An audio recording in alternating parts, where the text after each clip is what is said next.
ദൈവത്തിൻ്റെ തിരുനാമം വാഴ്ത്തപ്പെടുമാറാകട്ടെ. ഈ നല്ല അനുഗ്രഹിക്കപ്പെട്ട ദിവസത്തിൽ നമുക്ക് പിന്നെയും ഒരു പ്രാവശ്യം കൂടെ കർത്താവിനെ മഹത്വപ്പെടുത്തിക്കൊണ്ട് ഇങ്ങനെ ആയിരിക്കാൻ അവസരം തന്ന കർത്താവിനെ പിന്നെയും സ്തുതിക്കാം. നാം തുടർച്ചയായി സങ്കീർത്തനങ്ങളാണ് ഈ ദിവസങ്ങളിൽ ധ്യാനിച്ചുകൊണ്ടിരിക്കുന്നത്. ഇന്ന് നാം ധ്യാനിക്കാൻ പോകുന്നത് 8-ാമത്തെ സങ്കീർത്തനമാണ്. 8-ാമത്തെ സങ്കീർത്തനത്തിൻ്റെ ഒരു പ്രത്യേകത, ദാവീദ് ആണ് ഈ സങ്കീർത്തനം രചിച്ചിരിക്കുന്നത്. ദാവീദ് അവിടെ ദൈവത്തിൻ്റെ മഹത്വത്തെ വർണ്ണിക്കുന്നു. അപ്പോൾ തന്നെ ദൈവം സൃഷ്ടിച്ച മനുഷ്യന് ദൈവം കൊടുത്തിരിക്കുന്ന പദവിയെക്കുറിച്ചും അതിൻ്റെ ബഹുമാന്യതയെക്കുറിച്ചും ഈ സങ്കീർത്തനത്തിൽ വർണ്ണിച്ചിട്ടുണ്ട്. സ്തോത്രം. ആ സങ്കീർത്തനം ആരംഭിക്കുന്നത് ഇങ്ങനെയാണ്: ഞങ്ങളുടെ കർത്താവായ യഹോവേ, നിന്റെ നാമം ഭൂമിയിലൊക്കെ എത്ര ശ്രേഷ്ഠമായിരിക്കുന്നു. സ്തോത്രം. ഈ ലോകത്തെ ഒരു വലിയ എഞ്ചിനീയറിംഗ് പാടവത്തോടെ സൃഷ്ടിച്ച ദൈവത്തെ എത്രമാത്രം മഹത്വപ്പെടുത്തിയാലും മതിയാവുകയില്ല. നാം വസിക്കുന്ന ഈ ഭൂമി മാത്രം നോക്കിയാൽ മതി. എത്രമാത്രം ജീവജന്തുക്കൾ, എത്രമാത്രം സസ്യലതാദികൾ, എത്രമാത്രം ഭക്ഷ്യ വിഭവങ്ങൾ, എത്രമാത്രം ധാതു ലവണങ്ങൾ, അങ്ങനെയുള്ള എല്ലാറ്റിനെയും ദൈവം സൃഷ്ടിച്ചാക്കിയിരിക്കുകയാണ്.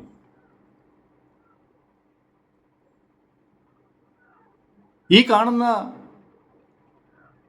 സകല അഖിലാണ്ടത്തെയും, അതായത് സൂര്യൻ തുടങ്ങി നക്ഷത്രങ്ങൾ, നാം കാണുന്ന ചന്ദ്രൻ, മറ്റുള്ള ഗ്രഹങ്ങൾ, ഇവയെല്ലാം കോടാനുകോടി നക്ഷത്രങ്ങൾ അടങ്ങുന്ന ഈ ക്ഷീരപഥത്തെ അല്ലെങ്കിൽ ഈ അഖിലാണ്ടത്തെ ദൈവം സൃഷ്ടിച്ചാക്കിയിരിക്കുന്നു. അതാതിൻ്റെ സ്ഥാനത്ത് അവയെല്ലാം കൃത്യതയോടെ ചലിച്ചുകൊണ്ടിരിക്കുന്നു. ഇവയിൽ ഒന്നുപോലും ഒരിടത്ത് സ്ഥിരമായി നിൽക്കുന്നതല്ല. ഇവയെല്ലാം അതാതിൻ്റെ സ്ഥാനത്ത് ചലിച്ചുകൊണ്ടിരിക്കുകയാണ്. ഒരു ക്ലോക്കിൻ്റെ, പഴയകാലത്തെ ക്ലോക്ക് അഴിച്ചു നോക്കിയാൽ അറിയാം, അതിന് ധാരാളം വീലുകൾ കാണാം. ഓരോ വീലുകളും ഒന്നൊന്നിനോട് കണക്റ്റായി സെക്കൻഡ്, മിനിറ്റ്, മണിക്കൂർ, അതിൻ്റെ അലാറം സിസ്റ്റം, ഇതെല്ലാം കൃത്യമായി പ്രവർത്തിക്കണമെങ്കിൽ ഈ വീലുകളെല്ലാം കൃത്യമായി റൊട്ടേറ്റ് ചെയ്യണം. ഓരോന്നിൻ്റെ വലിപ്പം വ്യത്യാസമുണ്ട്, എന്നാൽ അവയെല്ലാം ക്രമാനുഗതമായി ചേർത്ത് വച്ചിരിക്കുന്നത് കൊണ്ട് വളരെ കൃത്യതയോടെ അവയെല്ലാം പ്രവർത്തിക്കുന്നത് പോലെ ഈ ലോകത്തിൽ നാം കാണുന്ന സകല നക്ഷത്രങ്ങളും ഗ്രഹങ്ങളും ഇവയെല്ലാം അതാതിൻ്റെ സ്ഥാനത്ത് കൃത്യമായി ദൈവം സൃഷ്ടിച്ച് അവയെ ആക്കി വച്ചിരിക്കുന്നു. അവയെല്ലാം അതാതിൻ്റെ ധർമ്മങ്ങൾ നിർവഹിക്കുന്നുണ്ട്. ഒന്നും വെറുതെ അല്ല. ഈ ലോകത്തിൽ ദൈവം സൃഷ്ടിച്ചിരിക്കുന്ന ഒരു സൃഷ്ടിയും വെറുതെ ഉള്ളതല്ല.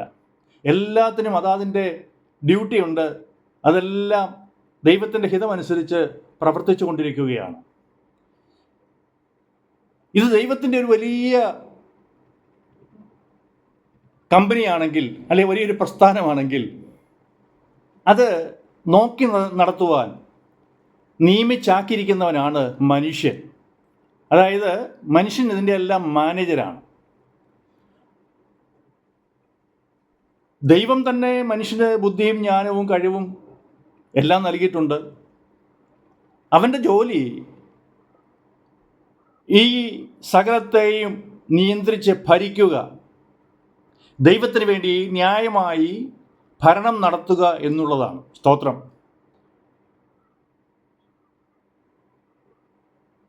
ആരൊക്കെ വിശ്വസിച്ചാലും ഇല്ലെങ്കിലും ഒരു ദൈവരാജ്യം സ്ഥാപിതമാകുമ്പോൾ അന്ന് ഈ ദൈവത്തെ സ്നേഹിച്ച് ദൈവത്തിൻ്റെ ഇഷ്ടപ്രകാരം ജീവിക്കുന്ന മനുഷ്യരൊക്കെ ദൈവത്തിന് വേണ്ടി ഭരണം നടത്തുന്ന ഉന്നത അധികാരികളായിരിക്കുമെന്ന് ദൈവവചനം അടി വരയിട്ട് പറയുന്നു. സ്തോത്രം. അപ്പോൾ ദൈവത്തിൻ്റെ മാനേജേഴ്സാണ് നാം ഓരോരുത്തരും. പൗലോസ് അല്പം കൂടി കടത്തിയാണ് കാര്യങ്ങൾ പറയുന്നത്. സുവിശേഷകന്മാർ, അപ്പോസ്തലന്മാർ ദൈവത്തിൻ്റെ അംബാസഡേഴ്സാണ് എന്നാണ്, സ്ഥാനാപതികളാണ്. സ്തോത്രം.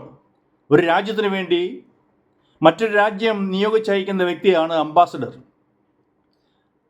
ആ രാജ്യത്തെ പ്രസിഡന്റ് അദ്ദേഹത്തെ വേറൊരു രാജ്യത്തേക്ക് അയക്കുമ്പോൾ എല്ലാവിധമായ പദവികളും നൽകിയാണ് അയക്കുന്നത്. എന്നതുപോലെ തന്നെ ദൈവം മനുഷ്യനെ സൃഷ്ടിച്ചാക്കി വച്ചിരിക്കുന്നത് ദൈവത്തിന് വേണ്ടി ദൈവത്തിൻ്റെ മാനേജേഴ്സായി ഉത്തരവാദിത്തത്തോടെ ജോലി ചെയ്യുവാൻ വേണ്ടിയാണ്. സ്തോത്രം. സങ്കീർത്തനക്കാരൻ ദാവീദോടെ പറയുന്നത് 5-ാമത്തെ വാക്യത്തിൽ, നീ അവനെ ദൈവത്തെക്കാൾ മാത്രം അല്പം താഴ്ത്തി, തേജസ്സും ബഹുമാനവും അവനെ അണിയിച്ചിരിക്കുന്നു. സ്തോത്രം. നിന്റെ കൈകളുടെ പ്രവൃത്തികൾക്കെല്ലാം അവനെ അധിപതിയാക്കി. മനുഷ്യൻ നിസ്സാരക്കാരല്ല. ഈ ലോകത്തെ മുഴുവനും ദൈവത്തിന് വേണ്ടി ഭരിക്കുവാൻ ഉത്തരവാദിത്വം ഏറ്റിരിക്കുന്ന മനുഷ്യരാണ് നാം ഓരോരുത്തരും. നമ്മെ ഏൽപ്പിച്ചിരിക്കുന്ന ഉത്തരവാദിത്വം വളരെ കൃത്യതയോടെ, ഉത്തരവാദിത്വത്തോടെ, ആത്മാർത്ഥതയോടെ, സത്യസന്ധതയോടെ ചെയ്യുവാൻ എല്ലാവർക്കും കഴിയണം. സ്തോത്രം. എങ്കിൽ മാത്രമാണ് ദൈവത്തിൻ്റെ ഉദ്ദേശം സഫലമാകുന്നത്. സ്തോത്രം. ദൈവത്തിൻ്റെ വഴിയിൽ നടക്കുവാൻ, ദൈവത്തിൻ്റെ വഴിയിൽ ജീവിക്കുവാൻ, ദൈവത്തിൻ്റെ അംബാസഡേഴ്സായി, ദൈവത്തിൻ്റെ മാനേജേഴ്സായി നല്ല കാര്യങ്ങൾ ചെയ്യുവാൻ, അത് വിശ്വസ്തയോടെ ചെയ്യുവാൻ നമുക്കേവർക്കും കഴിയണം. സ്തോത്രം. അങ്ങനെയുള്ളവരെ ദൈവം മാനിക്കും, അങ്ങനെയുള്ളവരെ ദൈവം അനുഗ്രഹിക്കും. സ്തോത്രം.